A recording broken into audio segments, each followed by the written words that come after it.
Oh my goodness, that looks so amazing. Another Thanksgiving table favorite every year, baked brie with lingonberries. That's right, Mariah, super popular. We start by taking out little squares we will use as small brie pouches. And of course there are many great pairings for brie, but our favorite is the Swedish Lingonberry, which interestingly also pairs well with rosemary. Use a generous amount and then tuck into a puff pastry that serves nicely in a small cast iron pan.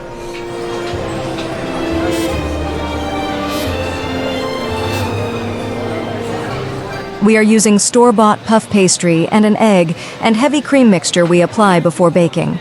Brie can be a little tricky as we don't want to melt the cheese, yet we want a nice golden brown crust. So the trick is high heat for a short time and finish with a quick burst in the broiler. Some chefs also keep the brie in the freezer, which will give you a bit more time in the oven.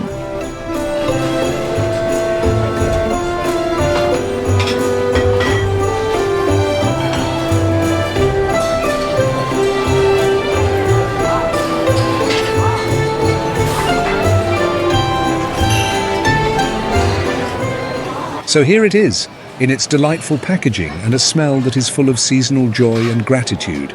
And there's nothing wrong with adding a little Dijon mustard as well. We sincerely hope you enjoy this recipe, and from all of us at Lass's Kitchen, we wish you a happy Thanksgiving. Cheers.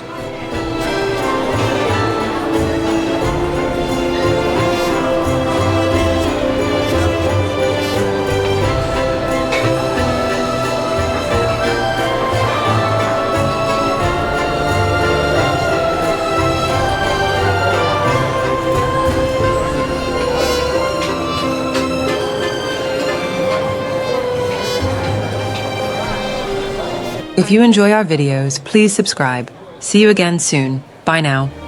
I'm Frank. I'm James. I'm Katie. I'm Mariah. I'm Rachel. And I'm Lassa. And together, we are Lass's Kitchen.